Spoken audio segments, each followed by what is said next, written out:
Here's a story about a man who was very, very rich.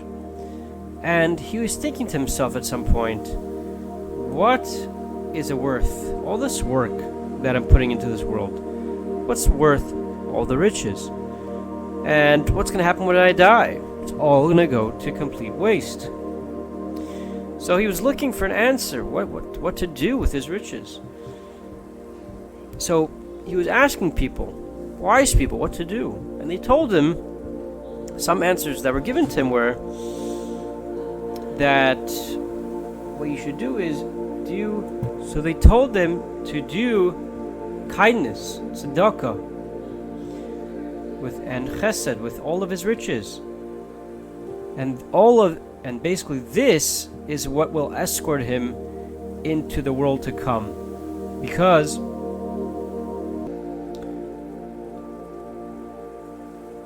it's useless otherwise. And when a person dies, it will just be gone. So this guy decided to himself, for some reason he decided, I'm going to give tzedakah, I'm going to give all the money, all my riches, but I'm only going to give it to somebody who lost all faith and trust in his life in this world. So that's what he did. He went for a search. One day he went outside of a city and he saw a poor man that was sitting in the dumpster area, and his clothes were just completely worn out. And the rich guy thought to himself, this is definitely the guy that has completely given up from all of the goodness of this physical world, and he definitely wants to die because he's poor. He's totally poor, extremely poor. There's no way this guy has any faith in this world left and any trust.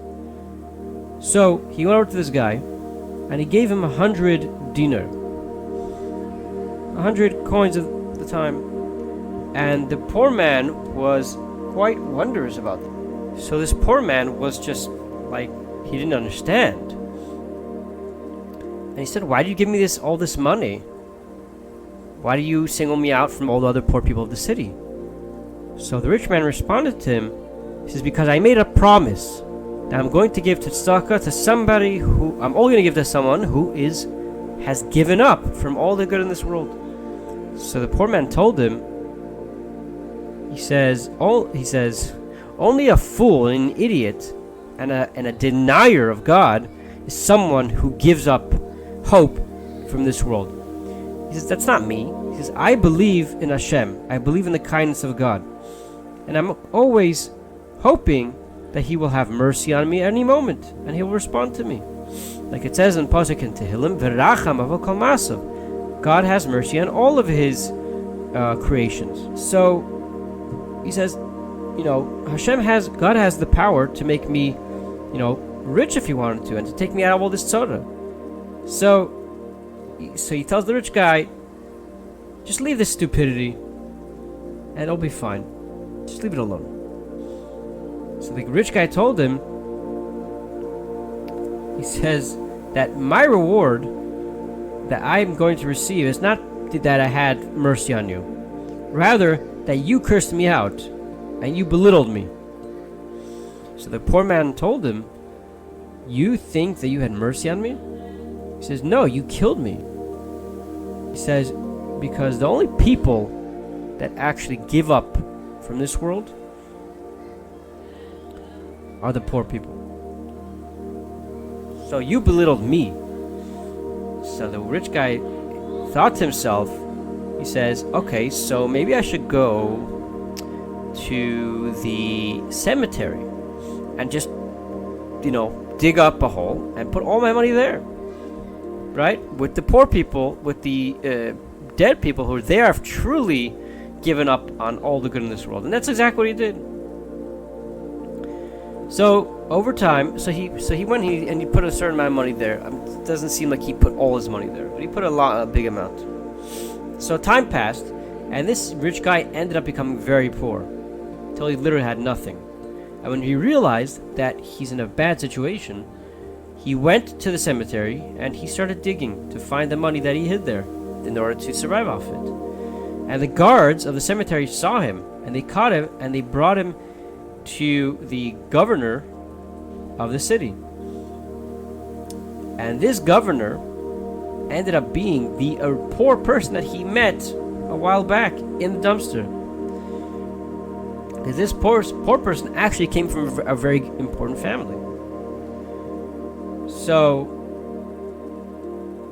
when the governor of the city died, all the people of the city got together and they said, let's put this poor person, right, as the new governor, because he comes from a very important family, and it's a good thing for us.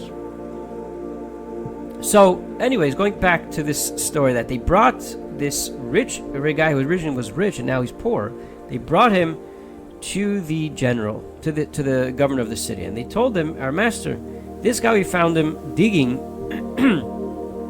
by the graves. He was trying to strip the poor people of their clothing. So this governor saw this former rich guy and he recognized him, and he started speaking to him very harshly. And he told him, he says, and he remembered the story, he said, Chas v'sholem, I never intended for this to be what I told you. And what happened was, well, how can you do this? What are you digging graves and etc., etc.?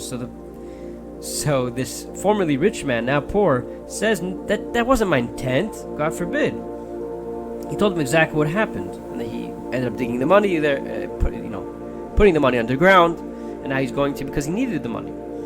So the governor told him, do you recognize me?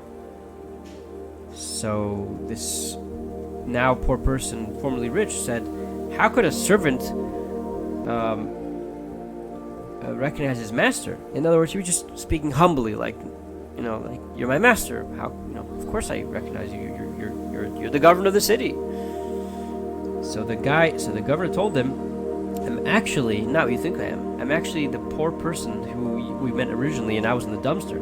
That you said that I gave up from the good of this world. Meaning, I gave up hope on this world. And now look at me. I didn't give up, and look where I'm at.